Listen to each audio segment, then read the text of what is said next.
మీ ఎలాంటి వ్యాపార ప్రకటనలకైనా వెంటనే మా ఛానల్ సంప్రదించండి.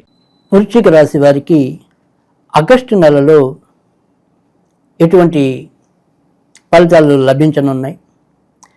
మరి వీరి యొక్క కష్టాలు ఏమైనా గతంలో ఉంటే అవి ఇప్పుడు ఏమైనా తీరబోతున్నాయా? లేదు, మరి ఏదైనా ఎప్పటి నుంచో నెరవేరబడని పనులు ఏమైనా ఉంటే అవి కనీసం ఈ నెలలో అయినా ఎంతో కొంత ముందుకు వెళ్ళనున్నాయా? ఇత్యాది విషయాలన్నిటి కూడా మనం మాట్లాడుకుందాం. ఆగస్టు నెలలో వృశ్చిక రాశి వారికి కొంతవరకు మెరుగైన స్థితిలోకి రవి ముఖ్యంగా రాజ్యస్థానంలోకి వచ్చి చేరుకోవటం అనేది చాలా కొండంత బలం. ఇది రవి ఎప్పుడు కూడా మరి 10వ ఇంట్లో ఉన్నప్పుడు అమిత పరాక్రమాన్ని బలాన్ని ఇవ్వగలుగుతాడు, ఆయా రాసుల వారికి అయితేనేమి, ఆయా లగ్నాల వారికి అయితేనేమి. మరి ఆ రకమైన పరిస్థితి ఆగస్టు 16వ తారీఖు నుంచి వృశ్చిక రాశి వారికి ఉండబోతుంది. ఇది కొంతవరకు మంచి ఫలితాలు ఇవ్వటం అనేది కూడా జరుగుతుంది. తర్వాత మరి ఏదైనప్పటికీ కూడా ఇతరత్ర కూడా ఇటు శుక్రుడు కొంతవరకు వీరికి మేలు చేయటం, తర్వాత అసలు రాశ్యాధిపతి అంటే ఈ రాశికి అధిపతి అయిన కుజుడు ప్రస్తుతం లాభస్థానంలో సంచరించటం, అది కూడా చాలా చక్కటి అనుకూలమైన స్థితి.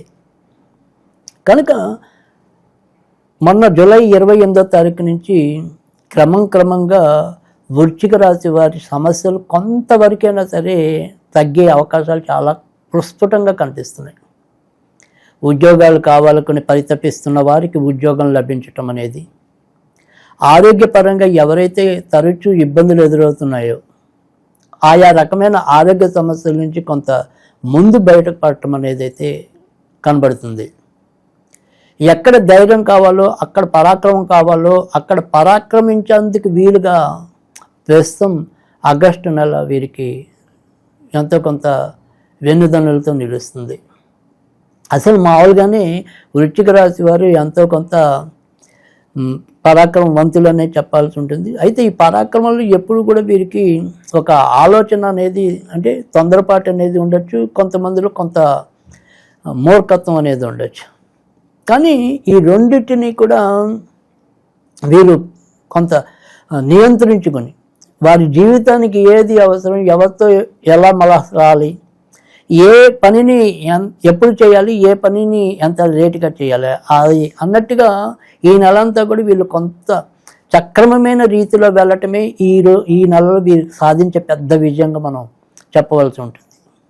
ఆ రకమైన మానసిక స్థితిని ఎప్పుడైతే వీరు అందుకోగలిగారో అక్కడి నుంచి వీరి విజయానికి అడుగులు పడుతున్నాయని చెప్పడానికి కూడా ఆస్కారం ఉంది, కనిపిస్తుంది. కనుక ఇటు ఉద్యోగం రావాలి అనుకునే వారికి ఉద్యోగంలో మంచి మార్పులు, తర్వాత మరి ప్రభుత్వ ఉద్యోగాల కోసం ప్రయత్నిస్తున్న వాళ్ళు, ముఖ్యంగా రైల్వే రంగంలో ప్రయత్నిస్తున్న వారు కానీ, రక్షణ శాఖలకి ప్రయత్నిస్తున్న వారు, తర్వాత మరి సైనికులుగా వెళ్ళాలనుకున్న వాళ్ళు, అంటే రక్షణ శాఖలో పోలీస్ డిపార్ట్మెంటు, మరి తర్వాత మరి సైనికులుగా వెళ్ళాలనుకున్న ఇద్దరికీ కూడా చక్కటి అనుకూలమైన వాతావరణం అయితే కనిపిస్తుంది. కనుక ప్రభుత్వ ఉద్యోగాలు కావాలి అనుకునే వారికి కూడా ఖచ్చితంగా ఆ రకమైన ఉద్యోగాలు లభించడానికి లేదా వాటికి సంబంధించిన పరీక్షలు రాయడానికి కూడా ఇది చాలా అనుకూలమైన మాసంగా మనం ముఖ్యంగా వృశ్చిక రాశి వారికి చెప్పాల్సి ఉంటుంది. తర్వాత వృత్తి ఉద్యోగాల్లో కూడా వీరు కూడా ఇప్పుడు ప్రస్తుతం ఇప్పటికే ఉద్యోగాలు చేస్తున్న వాళ్ళు కూడా మొన్నటి దాకా మన ఉద్యోగం ఉంటుందో ఊడుతుందో అని బిక్కుమంటూ బతుకు వెల్లడిస్తున్న వారికి కూడా ఎంతో కొంత భయాందోళన తగ్గడానికి కూడా మరి ఈ నెలలో వీరికి మార్గం సుగమం అవుతుంది. కొత్తగా వివాహం కావాలి అనుకునే వారి ప్రయత్నాలు అయితే కనుక ఆగస్టు 18వ తారీఖు తర్వాత నుంచి క్రమంగా ముందుకు వెళ్ళే పరిస్థితి గోచరిస్తుంది. సంతాన పరంగా ఇప్పటిదాకా ఏదైతే ఒక రకమైన అలజడికి లోనవుతున్నారో వారి విషయంలో కొంత ఈ మాత్రమైన విజయం లభించింది అనే ఒక గాఢ నిట్టూర్పు అనేది అయితే విడవగలుగుతారు. భార్యాభర్తలు మధ్య ఎప్పటిలాగా చిన్న కలతలు ఉన్నప్పటికీ కూడా కనీసం భర్త ద్వారా భార్యకి కానీ, భార్య ద్వారా భర్తకి కానీ ఒక ముఖ్యమైన విషయాల్లో చక్కటి సంతృప్తి లభించడానికి కూడా ఆగస్టు ఎంతో కొంత మేలు చేసేలాగా కనిపిస్తోంది. కొత్తగా సంతానం కావాలి అనుకునే వారి ప్రయత్నాల్లో మాత్రం కొంతవరకు విఫలమవ్వడానికి అవకాశాలు అయితే కనిపిస్తుంది.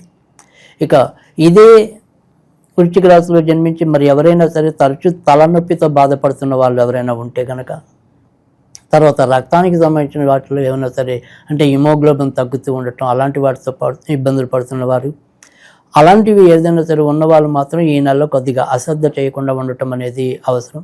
ఎందుకంటే రక్తానికి సంబంధించినవి కానీ తలకు సంబంధించినవి కానీ కొంత ఇబ్బందులు ఎదురవడానికి అవకాశాలు ఎక్కువగా కనిపిస్తుంది. కనుక వాటికి సంబంధించిన అనారోగ్యాలు ఉన్నవారు మాత్రం కొంతవరకు జాగ్రత్తలు తీసుకోండి. ఈ యొక్క వ్యక్తిగత జాతకులు ఎవరైతే ఉంటారో వారి అమ్మా నాన్నల గారి యొక్క ఆరోగ్య విషయంలో మరి ఆగస్టు 12వ తారీఖు లోపు కొంతవరకు జాగ్రత్తగా ఉండటం అనేది అవసరం. ఆగస్టు 12 దాటిన తర్వాత నెమ్మదిగా మంచి పెరగటం అనేది అయితే కనిపిస్తుంది. విదేశాలకు వెళ్ళాలి అనుకుంటే కనుక సాధ్యమయ్యే పరిస్థితి అయితే ఉంటుంది. అయితే మనం ఏదైతే ఒక రకమైన ఈ భార్యాభర్తల మధ్య సంబంధ బాంధవ్యాలు మెరుగుపడటం కానీ లేదా వారి విషయంలో ఏదైనా సరే ఒక మంచి సంతృప్తి లభించడానికి అవకాశం ఉందని ఎలాగైతే చెప్పామో, మళ్ళీ అదే రీతిలో ముఖ్యంగా ఆగస్టు 8వ తారీఖు నుంచి 22వ తారీఖు మధ్య ఎవరైనా సరే భార్య కానీ భర్త కానీ కొంత తప్పు చేసే పరిస్థితి కూడా ఉంటుంది.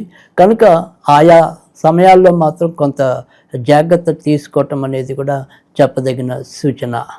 ఇక ఇతరత్ర ఈ నెలలో చెప్పాల్సి వస్తే కనుక ఇటు వ్యాపారస్తులకైతే కనుక ఖచ్చితంగా ముఖ్యంగా మరి గుండెకి సంబంధించిన వైద్య నిపుణులు, కంటికి సంబంధించిన వైద్య నిపుణులు మేలు పొందడానికి అవకాశం ఉంది. ఎరువుల సంబంధించిన వాటిల్లో కానీ, తర్వాత మరి రైతులు కూడా ఎంతో కొంత పురోభివృద్ధి సాధించడానికి కూడా ఈ నెలలో ఎక్కువగా కనిపిస్తుంది. తర్వాత మరి ఎండుమిరపకాయలు, తర్వాత మరి ఏదైనా సరే మసాలా దినుసులు ఇలాంటి వాటికి సంబంధించిన వ్యాపారాల్లో ఉన్నవాళ్ళు, ధాన్యాలకు సంబంధించిన వ్యాపారాల్లో ఉన్నవాళ్ళు కూడా ఈ నెలలో ఎక్కువగా లాభాలు గడించడానికి అవకాశాలు ఎక్కువగా కనిపిస్తున్నాయి. ఇక భార్యాభర్తలు ఎవరు కూడా అంటే వారి పేరున వీరు కానీ వీరి పేరున వారు కానీ ఈ నెలలో జాయింట్గా ఏవి కూడా ఇన్వెస్ట్ చేయకుండా ఉండటం మంచిది. ఎవరికి వారు వ్యక్తిగతంగా మాత్రం ఖచ్చితంగా ఇన్వెస్ట్ చేసుకోవచ్చు. అది లాభాలకి దారితీస్తుందని చెప్పడంలో కూడా సందేహం అయితే లేదు. ఇక ఆగస్టు 19వ తారీఖు నుంచి 25వ తారీఖు మధ్య మాత్రం సంతానం యొక్క ఆరోగ్య విషయంలో కొంతవరకు జాగ్రత్త తీసుకోవటం అనేది అవసరం. విదేశాల్లో ఇప్పటికే ఉన్నవారికి అయితే కనుక ఖచ్చితంగా వారికి కూడా ఆగస్టు 16వ తారీఖు దాటిన తర్వాత నుంచి చాలా మంచి ఉత్తమ ఫలితాలు లభిస్తాయని చెప్పడంలో ఎటువంటి ఆక్షేపణ లేదు. ఇక వృశ్చిక రాశి వారికి మరి ఏదైతే మరి శుక్రగ్రహం ఉందో ఆ శుక్రుడు వీరికి భర్త లేదా జీవిత భాగస్వామికి కారకుడవుతున్నాడు. అలాగే వీరి యొక్క ఖర్చులకి కూడా కారకుడవుతున్నాడు. కనుక ఏదైనప్పటికీ కూడా మరి భార్యాభర్తల మధ్య సంబంధ బాంధవ్యాలు బాగుండాలి అన్నా, తర్వాత మన యొక్క ఖర్చులు ఏదైనప్పటికీ కూడా నియంత్రణలో ఉండాలి అన్నా కూడా ఖచ్చితంగా వీరి శ్రావణ మాసం అంతా కూడా మరి లక్ష్మీదేవిని వివిధ రీతుల్లో ఆరాధించవలసిన అవసరం మరి ఉంటుంది. వీరు మరి ఏ రకంగా లక్ష్మీదేవిని ఆరాధిస్తే వీరికి వచ్చే ఖర్చుల్ని కొంతవరకు తప్పించుకోగలుగుతారు. అలాగే భార్యాభర్తల మధ్య పరస్పరం వారి యొక్క అనురాగాన్ని ఎలా పెంచుకుంటారు అనేది కనుక చూసుకున్నట్టయితే కనుక ఇక్కడ మనం ఏదైనా సరే వీరు ప్రతి శుక్రవారము లక్ష్మీదేవికి అందుబాటులో ఉంటే కనుక పాలకోవా నివేదన చేయటం అనేది మంచిది. ఒకవేళ పాలకోవా మనం పెట్టలేకపోయిన పరిస్థితి ఉంటే కనుక మరిగిపట్టిన పాలలో కొద్దిగా పంచదార వేసి నివేదన చేసినట్టయితే కనుక మంచి ఫలితాలు రావటం అనేది అయితే ఉంటుంది. ఇక మామూలుగా ఏదైనా సరే మనం మంత్రాన్ని జపించాలి అనుకుంటే కనుక ఓం శ్రీం విష్ణుప్రియాయ నమః, ఓం శ్రీం విష్ణుప్రియాయ నమః అనేది కనుక చదువుకున్నట్టయితే కనుక ఉత్తమ ఫలితాలు రావడానికి కూడా ఆస్కారం ఉంటుంది.